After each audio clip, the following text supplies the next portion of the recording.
आमचा YouTube channel तयार करण्यामागचा उद्देश म्हणजे विद्यार्थ्यांचे शैक्षणिक उपक्रम त्यांच्या पालकाची माजी विद्यार्थ्यांपर्यंत पोहोचवणे असून विद्यार्थ्यांच्या साहित्य, कला, क्रीडा, सांस्कृतिक क्षेत्रातील सुप्त कलागुणांना वाव देणे आहे. परिवर्तनवादी महापुरुषाची जयंती, पुण्यतिथी व महापरिनिर्वाण दिनानिमित्त विद्यार्थ्यांमध्ये वक्तृत्व स्पर्धेचे आयोजन करून समाधीतपणा निर्माण करणे, विविध सांस्कृतिक कार्यक्रमाचे आयोजन करणे हाच आमचा उद्देश असेल.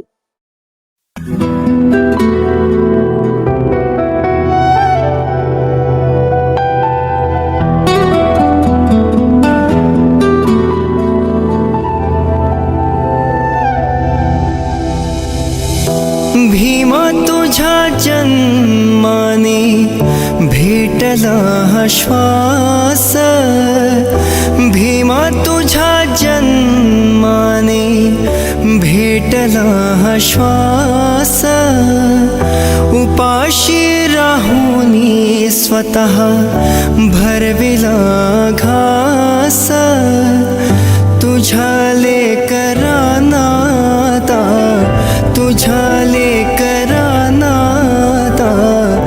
वाली न कोणी, झुकून मानली तुम्ही भीमाची कहाणी, झुकून मानली तुम्ही भीमाची कहाणी.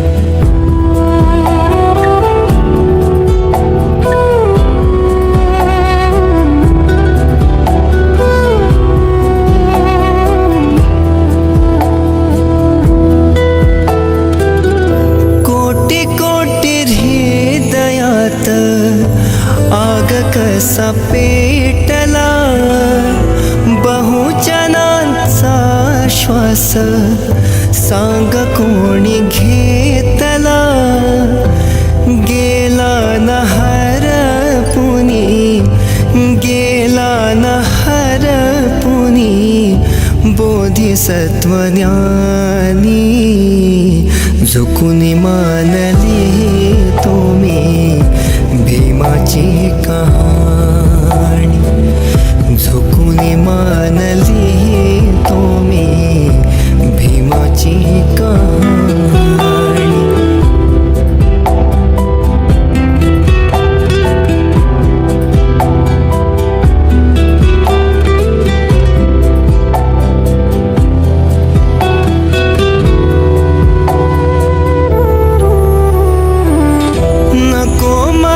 स्वर्गाणी कसली ही रोख, भीमा तुझ्या पोटाखाली सार माझं सुख, आमुच्यासाठी तुझे केलं, आमुच्यासाठी तुझे केलं, केलं नाही कोणी, झुकून मानले तुम्ही भीमाची कहाणी, झुकून मानले तुम्ही भीमाची कहाणी.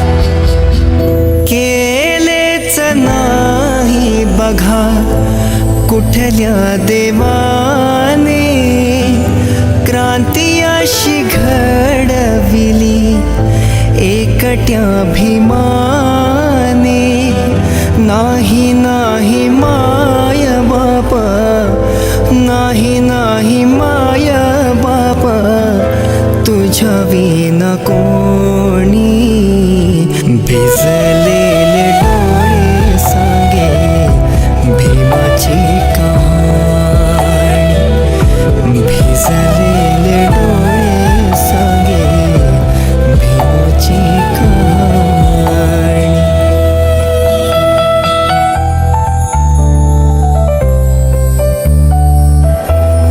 खरं तर 6 तारीख उद्या आहे, पण आज आपण कार्यक्रम या ठिकाणी साजरा करतोय. कारण उद्या तुम्हाला सुट्टी मिळावी आणि तुम्हालाही अन्य ठिकाणी जाऊन हा कार्यक्रम साजरा करता यावा यासाठी आज आपण या ठिकाणी बाबासाहेबांचा महापरिवार दिवस या ठिकाणी साजरा करत आहोत. खरं तर अनेक लोकांनी अनेक उपाधी त्यांना दिलेली आहेत, पण असं हे चालतं बोलतं विद्यापीठ एवढंच नाही तर त्यांना देवत्वसुद्धा प्राप्त झालं. एवढंच नाही तर आपल्या देशाची सगळ्यात मोठी अशी, आपल्या देशातलीच नव्हे तर जगातली सगळ्यात मोठी अशी राज्यघटना लिहिण्याचा बहुमान त्यांना मिळाला. त्यावेळेस बाबासाहेब शिकत होते, कुशाग्र बुद्धिमत्तेचे होते, पण तो काळ इतका वाईट होता की अस्पृश्यांना शिकता येणार नाही, शाळेत येता येणार नाही. तेव्हा बाबासाहेबांना वाईट वाटायचं, लहान वयाचे असल्यामुळे कळायचं नाही की हे आपल्याला शिकू का देत नाही. मग त्यावेळेस बाबासाहेब खिडकीच्या बाहेर बसवलं जायचं त्यांना. आत काय चाललेलं आहे ते ऐकायचे. आतल्या मुलांना कळायचं नाही, पण बाबासाहेबांना बाहेर कळायचं. इतके ते ज्ञानी होते. जशी जशी संधी मिळत गेली त्याचा फायदा बाबासाहेबांनी त्या काळी घेतला कार्याला, आणि त्यामुळे त्यांना विदेशात सुद्धा जाण्याची संधी मिळाली. एवढंच नाही तर घरी 11-20 लोकांनी दिलेल्या शिष्यवृत्तीच्या माध्यमातून ते बाहेर देशात गेले. जरी आईपाल जरी मुलं जरी त्यांचं भारत केलं तर तरीसुद्धा हे त्या ठिकाणी घडला नाही, घडत राहिले. जेव्हा ते बॅरिस्टर झाले त्यावेळेस राजकारणामध्ये त्यांनी भाग घेतला. सुरुवातीला कळेना राजकारण काय आहे, पण जेव्हा राजकारण कळायला लागलं त्यावेळेस त्यांनी विरोध करायला सुरुवात केली.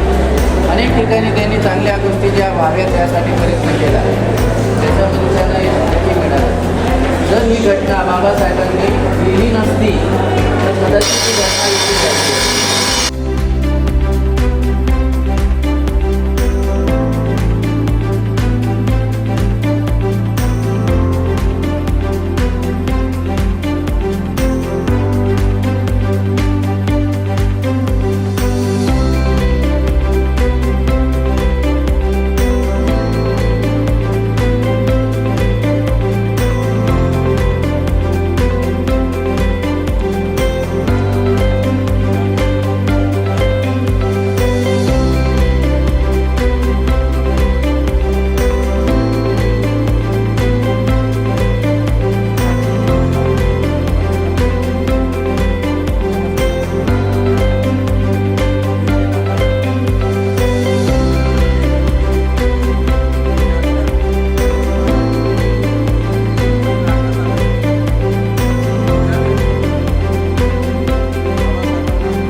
समाधीवर गळताना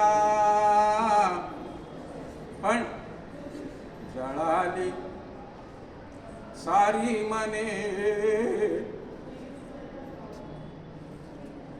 चिता चंदनाची जळताना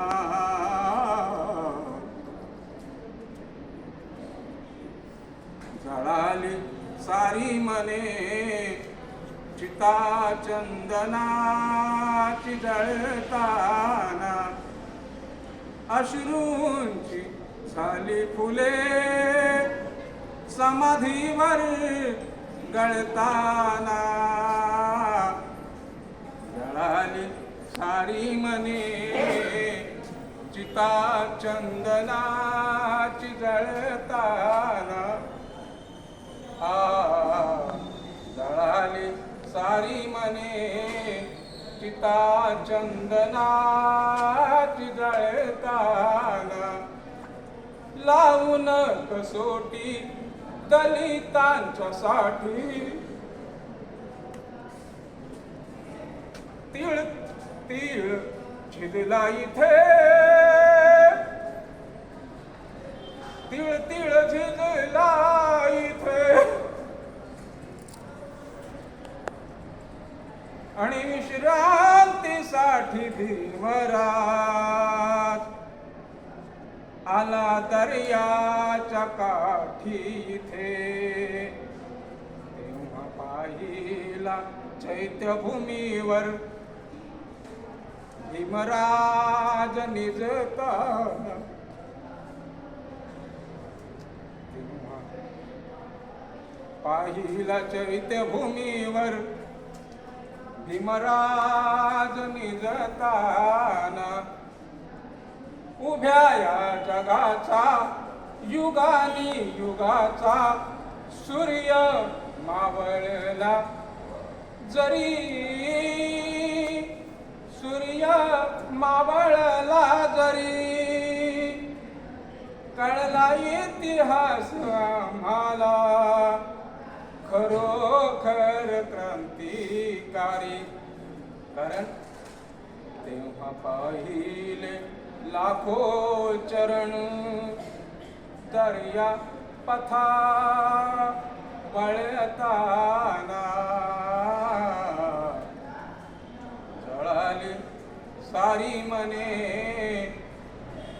चिता चंदनाची जळताना प्रेमाची माया शीतल छाया पिंपळ दरुक्षा परी पिंपळ दरुक्षा परी असा मिळणार नाही कुणी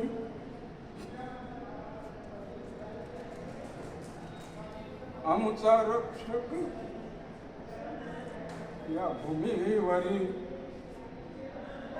सारखे पाहिले किती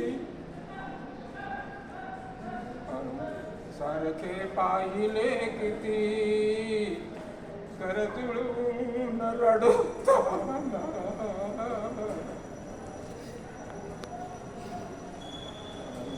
सारखे पाहिले